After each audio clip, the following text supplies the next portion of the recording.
Hi guys, and welcome back to my channel. So today I'm actually going to discuss with you some rules that the FCA have recently implemented they were implemented and suggested in March earlier this year, but actually will take effect from the 1st of September. So I wanted to discuss with you what those new changes are to your credit cards and how they're going to work for you to pay off your debt and become financially free.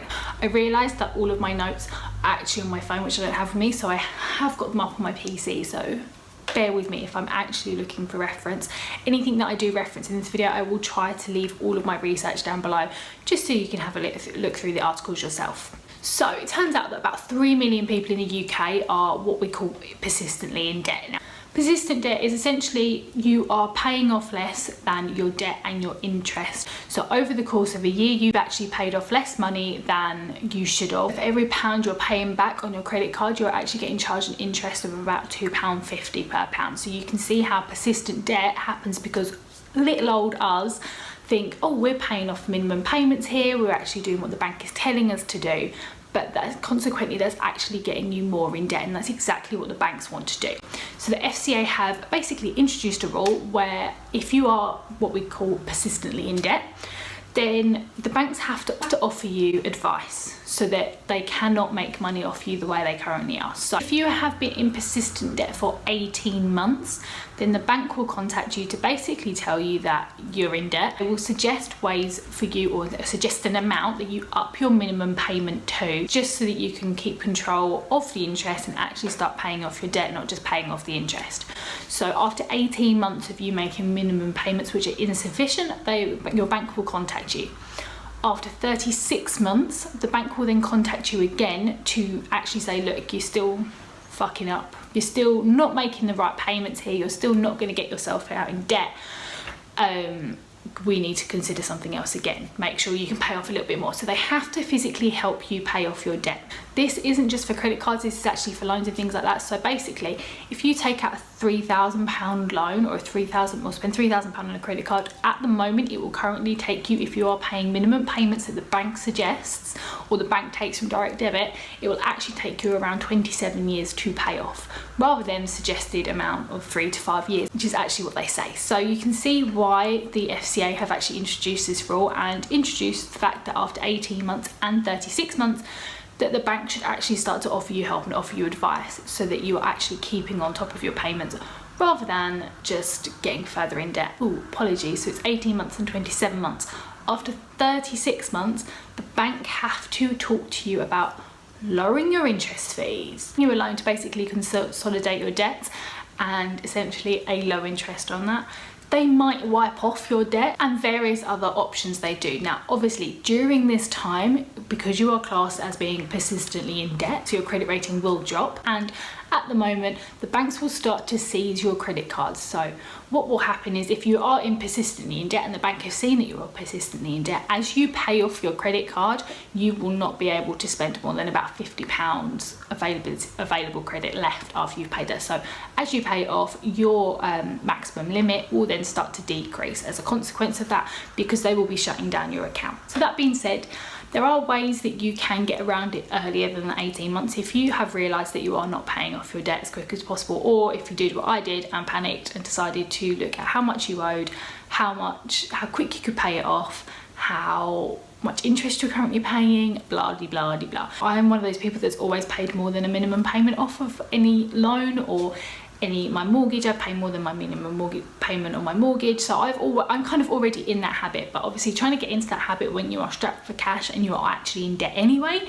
can be a little bit hard, and it's going to be something that you're going to have to work with. So I have thought of two options as to ways to help you kind of manage this and get yourself out of persistent debt bracket. Trusty old notepad.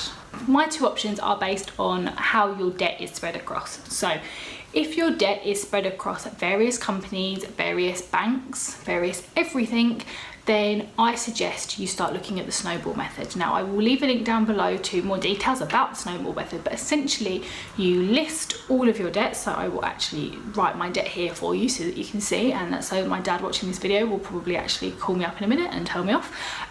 So I will list my debt for you here. So essentially you start off at the bottom and you pay the bottom one off first. So you pay minimum payments on the ones listing down some minimum payments, and then on the last one you pay off as much as you can from your budget. Once that one is paid off, you continue and you work your way up the ladder. So essentially, once you've paid off one debt, you will then have that amount to pay off of your next debt. And so essentially it will snowball and get bigger and bigger and bigger. Read the article down below, it will explain what to do, but pay off the bottom and work your way up the list.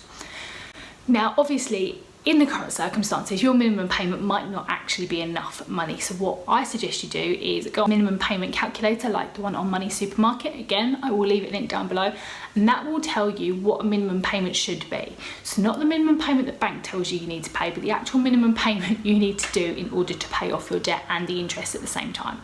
So tools like this are really, really helpful. Now, I would do that for every single loan, for every single company. I write down what they suggest your minimum payment should be and work from there to do your snowball method. The other option is if your debt is with one bank or one company or one consolidation loan or something like that, the best way to actually pay off your debt is to increase your payments. Now, obviously you will have to budget this, and this may sound like the most obvious thing, but if you can get hold of a consolidation loan, it's going to be a lot easier for you right now to actually pay off your debts and your small debts. Maybe not your mortgage, but your small debts. If you can get a consolidation loan from the bank, you will be able to focus all of your attention on that one debt rather than multiple debts, and it becomes a lot less confusing. However, the snowball effect doesn't really work in that manner. Essentially, you will be paying off of this debt everything you possibly have for that month until it goes away. So it won't be like you're snowballing more and more payments. It will just be you're paying off as much as you can. Now, the good thing about doing this, if you can get a consolidation loan, is obviously as of the 1st of September, the banks have to offer you low interest consolidation loans, more than what they've previously been offering. So it may work in your benefit to actually go down to the bank and have that conversation first, see what your options are, and if you can get a consolidation loan, then go ahead and do it, and if not, obviously work on my first option, which is a snowball effect. I will obviously be doing option number 1 purely because my debts are spread over by various companies and I can't really change that at the moment. So that is all for this week's video. I will be back on Friday with another video. So if you've got any questions in regards to your debt and how you want to manage your debt, then please leave a comment down below. I will try and help you where I can, or find some sort of resource that will try and help you, because obviously my website does hold a lot of information about obviously interest calculators and various options for ISAs and various options for repayment plans and everything like that. There are various resources on my website that will be able to help you, so if I can find something, I will. And as I said, I will see you later on this week for another video. Bye.